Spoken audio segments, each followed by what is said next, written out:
కానీ అసలు రేవంత్ రెడ్డికి ఏమైంది అంటే ఎన్నడైనా కూడా చాలా అగ్రెసివ్గా మాట్లాడు అంటే ఈ ఒక్క రోజుతో ఆయనకి ఏదో పెద్ద జ్ఞానోదయం అయ్యిందని అయితే అనుకోము కానీ ఎందుకో కొంత నాలుక మడతెట్టినట్టుగా అనిపిస్తుంది కదా. ఏ విషయంలో మాట్లాడుతున్నా, నేను కర్మ సిద్ధాంతాన్ని నమ్ముతాను అన్నాడు. ఇట్లాంటి మాట అయితే నేను ఆయన వర్కింగ్ ప్రెసిడెంట్ ఉండగా వినలేదు, పిసిసి ప్రెసిడెంట్ అయినప్పుడు వినలేదు, దాని తర్వాత ఆయన ముఖ్యమంత్రి అయినాక కూడా దాదాపు ఆల్మోస్ట్ ఈ 20 నెలల కాలంలో ఎప్పుడు కూడా వినలే కర్మ సిద్ధాంతాన్ని నమ్ముతాను అనేసి. అంటే ఏదన్నా తేడా కొట్టిందా? ఏం తేడా కొట్టుంటుంది? ఒకళ్ళు తేడా కొట్టుంటే అంటే నోటికొస్తే నోటి దురిసి మాటలు ఎక్కువగా వచ్చేది కదా. అయినా కూడా సరే కర్మ సిద్ధాంతాన్ని నమ్ముతాను, వాళ్ళ పాపాన వాళ్ళే పోతారనుకుంటూ కూడా కుక్క తోకకు రాయి కట్టిన చందంగా, అంటే రాయి కడితే కుక్క తోక కన్నా జనరల్గా అంటుంటాం, చూసినా కూడా అది కట్టిన కాసేపన్న స్థిమితంగా ఉంటుంది. కానీ ఇవాళ కొందరు వ్యక్తులను చూస్తుంటే రాష్ట్రంలో అసలు ఆ కుక్క తోకతో కూడా కంపేర్ చేయలేమో అనిపిస్తుంది. అసలు ఆగమవుతున్నారా? ఈ ఆగమై ఏం మాట్లాడుతున్నారో తెలియదా? అంటే ఒకసారి వర్కౌట్ అయిందని పదే అదే లాజిక్ వర్కౌట్ అవుతుందా ఎక్కడన్నా? సరే ఎంత తెలివి కళ్ళలోనే ఉండొచ్చు, కానీ ఆ తెలివి కళ్ళ వ్యక్తి ఏ రకంగా బోల్తా పడుంటారు, బోల్తా కొడతారు అనేది కూడా మనం చరిత్రలో కూడా చూసినాం కదా. మరి ఈ సిద్ధాంతం అనేది ఆ వ్యక్తికి తెలియదా? ఇవాళ ఏదన్నా వేదిక ఏదన్నా కానీ అది ఆఖరికి 10th క్లాస్ పిల్లల మెరిట్కి సంబంధించిన విషయం కానీ, లేదేదన్నా అవార్డుల ఫంక్షన్ కానీ, లేదు మహిళలకు సంబంధించిన ప్రోగ్రాం కానీ, లేదు ఉద్యమకారుల ప్రోగ్రాం, ఏ ప్రోగ్రాం ఏదైనా అందులేడు ఇందులేడు అన్నట్టుగా ఏదైనా సరే మనం మాత్రం ఒకటే నామజపం చేయాలి, ఒకటే తిట్ల పురాణం ఎత్తుకోవాలి. అది ఎవరి గురించి? కేసీఆర్ కుటుంబం గురించి. అంటే ఏంది, దేని గురించి ఇది జరుగుతుంది చెప్పండి? ఇది చాలా తెలివిగా అతను బిహేవ్ చేస్తున్న విధానం. అది చాలా మందికి తెలియట్లేదు. ఆయన ఎందుకు ఇంకేం పని లేదా రేవంత్ రెడ్డికి, ఎంతకాలము కేసీఆర్ గురించి కేటీఆర్ గురించి మాట్లాడతారు అనేసి అనుకుంటారు కదా. లేదు, ఆయన ఆగమైతున్నాడు అనే కొంత అయితే ఆ ఆగమాగంలో ఇంకా నేను స్ట్రాటజికల్గానే బిహేవ్ చేస్తున్నానని అనుకుంటున్నాడు. ఇవాళ ఏముంది చెప్పండి? పక్కా మనము రైతులు ఇబ్బందులు పడుతున్న యూరియానే చూస్తున్నాం. యూరియా కొరత గురించి రైతులు ఆందోళన చేస్తున్నారు, నిరసన చేస్తున్నారు. ఆఖరికి ఆ యూరియా ఎక్కడైతే ఇస్తారో అక్కడ వెళ్ళేసి 4 గంటలకు పోయి ఆడ పోయి పండుకుంటున్నారు. చూసినాం కదా, ఇంతకు ముందే నేను చూపించిన కదా, ఒక మహిళ అయితే చాలదా, నిదర్శనం చాలదా? కనీసంగా ఇన్నిసార్లు అంటే ఇవన్నీ ప్రజలకు ఎక్కడ అంటే వాళ్ళకి ఆ థాట్ రావద్దు. అసలు రేవంత్ రెడ్డి ఏం చేస్తున్నాడు, ఇన్నిసార్లు ఢిల్లీకి పోయి ఏం చేస్తున్నాడు, అమ్మో ఈ ప్రశ్న వచ్చింది కాబట్టి నేను ఢిల్లీకి ఊకనే పోతున్నానా అనేది చెప్తాడు. దాని తర్వాత ఏంది, ఇక్కడ ఖచ్చితంగా ఇక్కడ కేసీఆర్ గురించి మాట్లాడాలి, నామజపం చేయాలి, తిట్టాలి, లేనిపోనివని అంటగట్టాలి. అట్లయితే ఏమవుతుందనంటే ఇక్కడ అమ్మో కరెక్టేనేమో అంటే ఒకవేళ ఇక్కడ సమస్య వీళ్ళు పడుతున్నా కూడా ఇది నిజమే కాబోలు. ఇక్కడ పేపర్లు కూడా అంతే కదా, ఆయన అనుంగు పత్రికలే కాకుండా మిగతా పత్రికలు కూడా ఖచ్చితంగా రేవంత్ రెడ్డి మాట్లాడిన మాటలు రాయాలి, ఎందుకంటే ఆయన ముఖ్యమంత్రి కాబట్టి.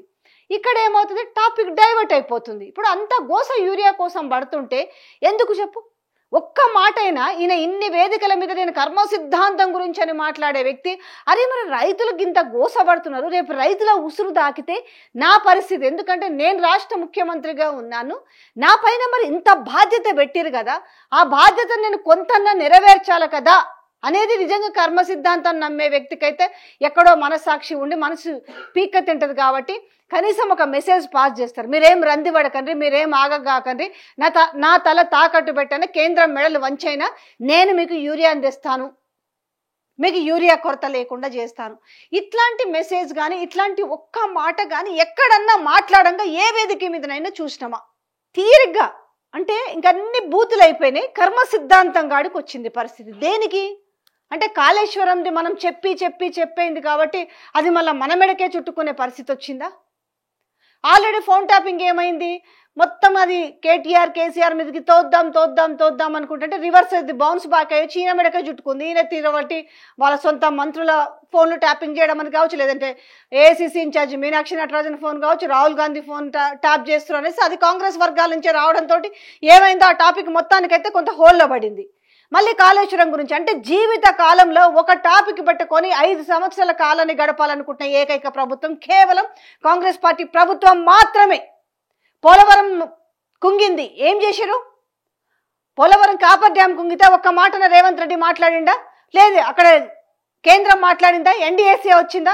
కానీ కాళేశ్వరం మాత్రము ఇమీడియట్లీ 48 గంటల్లోనే వస్తారు, చూస్తారు, నివేదిక ఇస్తారు. మరి ఇదే ఎందుకు ఎన్డీఎస్ఏ నివేదిక పోలవరం ఎందుకు ఇవ్వదు? మరి పోలవరం ఈరోజు కూలవరమా? కూలేశ్వరం అయినప్పుడు పోలవరం ఈరోజు కూలవరం అవుతుందా? ఈరోజు ఎవరైనా మాట్లాడుతున్నా ఎస్ఎల్బిసి టన్నలు మొదలుపెట్టిన 4వ రోజే కూలిపోయి 8 మంది కార్మికులు అందులో చనిపోతే జల సమాధి అయిపోయారు, బురద సమాధి అయిపోయారు. అందులో ఇద్దరిని బయటకు తీసుకొచ్చారు, మిగతా 6 మంది అందులోనే చిక్కుకుపోయారు. కనీసం దాని గురించి ఎన్డీఎస్ఏ వచ్చిందా? ఎందుకు రాదు అసలు ఎన్డీఎస్ఏ? ఎందుకంటే ఇవన్నీ బయటకు వస్తాయి కాబట్టి ఇవన్నీ టాపిక్ డైవర్ట్ చేసి మాట్లాడాలి. ఎక్కడ పోయిండ్రా మిగతా 6 మంది జాడ ఎక్కడ పోయింది? అయిపోయింది. దాని వార్త ఎవరు ఈరోజు వెలికి తీయరు కదా. అసలు ఎన్డీఎస్ఏ ఎందుకు రాదు? ఈరోజు పక్కనే ఉన్న పోలవరము ఈనాడు పేపర్లో రాశారు, చిన్నగా జారిందట, చిన్నగా నడుము జారింది అన్నట్టుగా 10 అడుగుల వెడల్పు 8 అడుగుల పొడవులనంటే కిందకి కుంగితే చిన్నగా జారింది. మరి ఇక్కడ ఎలక్షన్ల ముందు కావలసుకొని చేసిరా? నిజంగానే అది నేచర్ వల్ల జరిగిందా? ఒక పిల్లర్ కుంగితే ఇంత రాజకీయం చేసి ప్రభుత్వాన్నే తలకిందులు చేసిన పరిస్థితి కనపడుతున్న నేపథ్యంలో ఇంకా కాళేశ్వరం కహానీలు చెప్తుంటే ఇంకా నమ్మే పరిస్థితికి వచ్చింది. అంటే దేనికి ఇవన్నీ? రోజు ఆయనకి ఏమైనా బౌన్స్ బ్యాక్ అవుతున్నాయన్న నేపథ్యంలో కొంత శృతి ఏమైనా తడబడిందా? అమ్మో, ఆ శృతి తడబడ్డా కూడా బూతులు మానేసి ఏం చేసినట్టు, అరే ఇంకా నేను బూతులు మాట్లాడి అరే ఏం దెబ్బ రేవంత్ రెడ్డి ఏం చేయకుండా బూతులు మాట్లాడుతున్నాడు అనేసి అంటుండ్రు అనేసి మెల్లగా వాళ్ళ పాపన వాళ్ళే పోతారంట. కరెక్ట్, ఇది మాత్రం ఎగ్జాక్ట్లీ ఒప్పుకున్నారు రేవంత్ రెడ్డి గారు. ఎవడైతే పచ్చి అబద్ధాలు ఆడతాడో, ఎవడైతే చేయని పనులు చేసినానని చెప్తాడో, నిజంగా కర్మ ఉంటుంది, పైన దేవుడు ఉంటాడు, లేకపోతే ఏది నమ్మితుంది ఒక నేచర్ ఉంటుంది. ఆ నేచర్ ఏ రకంగా పగబడుతుంది అనేది డెఫినెట్గా చూస్తాను. ఎంతకాలం అని ఇంకా కళ్ళబొలి కబుర్లు చెప్తారు? ఇప్పుడు ఇదేనా 10? ఇంకా గత ప్రభుత్వం మీద పడి ఏడుగుడు తప్ప, అరే నేనేం చేసినా, నేను వచ్చి 20 నెలల్లో 2.5 లక్షల కోట్ల అప్పు తెచ్చిన కదా, ఈ 2.5 లక్షల కోట్ల అప్పు చేసి నేను ఏం చేసిన అనేది ప్రజలకు చెప్పుకునే ధైర్యము దమ్ముందా? అసలు ఒక్క వేదిక పైన ఇంత అంటారు కదా, నేను 2.5 లక్షల కోట్ల అప్పు చేసిన అంటున్నారు కదా, నేను ఈ 2.5 లక్షల కోట్ల అప్పు చేసేసి ఇగో నేను ఈ ప్రాజెక్ట్ కట్టినా, లేకపోతే పోనీ ఈ గుడి కట్టినా, ఈ బడి కట్టినా, లేదు ఈ ఎస్పీ ఆఫీస్ కట్టినా, లేదు ఈ బంగళా కట్టినా, ఏముంది? ఏడన్న ఒక తట్టెడు మట్టి ఎక్కడన్నా తీసిరా? కానీ మళ్ళీ మాత్రం 8 లక్షల కోట్ల అప్పు. అరే కొంచెమన్నా సిగ్గుండాలనేసి తెలంగాణ ప్రజలు అంటున్నారు. ఇండియన్ పార్లమెంట్ వేదికగా చెప్పింది, బీఆర్ఎస్ ప్రభుత్వంలో చేసిన 10 ఏళ్ల అప్పు 3,14,000 కోట్లు అని చెప్పింది. ప్రభుత్వ ఆస్తులు అప్పులంతుంటే ఆస్తులు 4.5 లక్షల కోట్లకు పైగా ఉందనేసి పార్లమెంటు సాక్షిగా నివేదిక చెప్పినా కూడా మనకి ఇంకా సిగ్గు ఎగ్గు లేకపోయానేసి ప్రజలు తిడుతున్నారు, నేను కాదు. కానీ ఇవి మర్చిపోయి ఇంకా ఆ రాసటోళ్ళకని ఉండాలి కదా. ఉన్నది 3,14,000 కోట్ల అప్పు అయితే 8 లక్షల కోట్ల అప్పు ఎట్లా అనేసి కనీసం ఆ పత్రికలో ఆయన పక్కనున్న సలహాదారులు ఆయనకు ఒక సలహాన్ని ఇచ్చి సావాలి కదా. అది లేదు. ఆగమాగమవుతున్నారు. ఏం చేయాలో అర్థమైతే లేదు. కూల్గా నిజంగానే ఆయన వారానికి ఒకసారి చాలా పీస్ఫుల్గా కూర్చొని మొత్తం ఈ వారంలో ఏం జరిగిందని రీకలెక్ట్ చేసుకొని ఆయన ఒకసారి ఇది చేసుకుంటాడు కదా. నిజంగా ప్రశాంతంగా కూర్చొని ఆలోచిస్తే ఇకనైనా జ్ఞానోదయం అయితే ప్రజలపైన నేను దృష్టి పెట్టాలి. ఇక నేను ఆగం కావద్దు. ఉంటే ఈ 3 సంవత్సరాల తర్వాత, ఉండకపోతే ఉండను. కనీసం నాకు ఇంకా 3 సంవత్సరాల పీరియడ్ మిగిలింది. అందులో 1 సంవత్సరం ఎలక్షన్ పీరియడ్ పోతే ఇంకా 2 సంవత్సరాల సమయం నాకుంది. ఎవరు ఏమి పుల్లలు పెట్టకపోతే ఈ 2 సంవత్సరాల పాటు నేను రాహుల్ గాంధీ వాళ్ళకు ఊడిగం చేస్తున్నట్టు మాట్లాడకుండా నాకు ప్రజలిచ్చిన జీవితం, నేను ప్రజా జీవితంలో ఉండాలనుకుంటే కనీసం ఈ 2 సంవత్సరాల పాటున ప్రజలు మిమ్మల్ని దీవించే అవకాశం ఉంటుంది.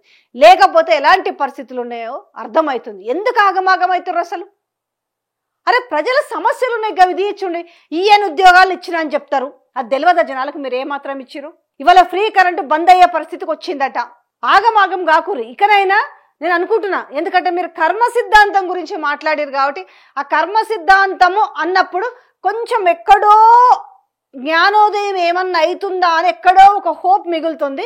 దాని చిన్న ఒక రవంత అంటాం కదా, కనీసం ఆ కొంచెం ఎక్కడన్నా ఉన్నా కూడా ఒకసారి ఆగమాగం కాకుండా ప్రజల సమస్యలను వినుర్రి, మీకు చేతనైనంత తీర్చుండ్రి. ప్రభుత్వం ముందు అందుకే కదా మంత్రులైనా ఎమ్మెల్యేలైనా ముఖ్యమంత్రి అయినా ఎవరి కోసమో.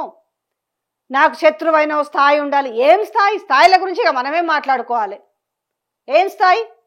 పుట్టడంతో మంత్రులుగా పుట్టిరా? పుట్టడంతో బంగారు గిన్నెలు బంగారు స్పూన్లతో పుట్టిరా? ఏం పెయింటింగ్లు వేయలేదు, ఒక చిన్న రూమ్లో ఉండలేదు. చాలా గొప్పగా చెప్పుకోవాలి తెలుసా. అరే మనం 1 by 1 ఎట్లా ఎదిగినామని. అది కాదు ఈరోజు మనకు స్థాయి. ఏం స్థాయి బై? ఇవాళ ఏదో చెప్తారు కదా, చదువు నేనేమి ఇయ్యలేను, జాగలు ఇయ్యలేను, ఏమి ఇయ్యలేను, అందరూ చదువుకోవాలి, చదువుకుంటే మంచి భవిష్యత్తు ఉంటుందని అందరికీ తెలిసిన విషయమే. చదువుకుంటే మంచి భవిష్యత్తు ఉంటుందని మీరు అక్కడ కూర్చున్న వాళ్ళని ఉదాహరించి మాట్లాడేది కదా.